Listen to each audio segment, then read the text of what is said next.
En primer lugar, nosotros, la posibilidad de presentarnos en las elecciones era a partir de conseguir el respaldo ciudadano con las firmas, ¿de acuerdo? Pero realmente nuestro propósito era lograr alrededor de 65.000 firmas. Logramos 57.500, que es un excelente registro.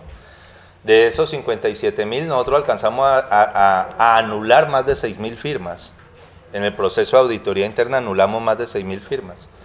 En las revisiones que hicimos descubrimos que incluso habían unos muertos que nos habían firmado. Entonces gente que, cédulas que ya habían dado de baja, sin embargo aparecían firmando ahí. Entonces, pero ¿cuál era el tema? El tema es que cuando nos dimos cuenta que sí habíamos pasado el mínimo, pero que el margen de juego era muy pequeño, nosotros necesitábamos ya asegurar todo este proceso ciudadano y asegurar la candidatura. Por lo tanto, necesitamos hacer un acuerdo entre el movimiento ciudadano y un partido legalmente constituido.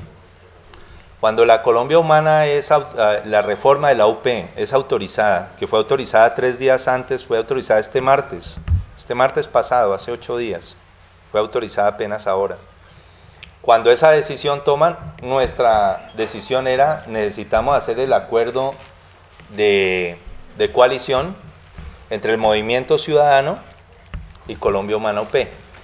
Pero justamente ese era el impedimento que establecía el Consejo Nacional Electoral, que Colombia Humana UP como partido no podía coavalar movimientos ciudadanos que tuvieran el mismo nombre.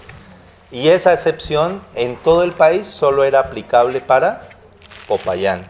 ¿Me entiendes? Es como si se hubiera hecho para el tema específico. Entonces, eso significaba que otro partido que había manifestado su intención de acompañarnos era Maíz. Entonces, nosotros hicimos un acuerdo de coalición entre el Movimiento Ciudadano, Colombia Humana UP y Maíz. Pero cuando sale esa decisión era Movimiento Ciudadano y Maíz. Entonces, finalmente, si las firmas iban a ser revisadas y tuviéramos un alto riesgo de que no pasáramos el umbral mínimo, quedaríamos solo como candidatos de Maíz. Entonces, en ese sentido, nosotros decidimos amarrar la coalición de una vez como Colombia Humana UP y Maíz. ¿Sí me entiende? Entonces, por eso tomamos la decisión y lo hicimos de esa manera.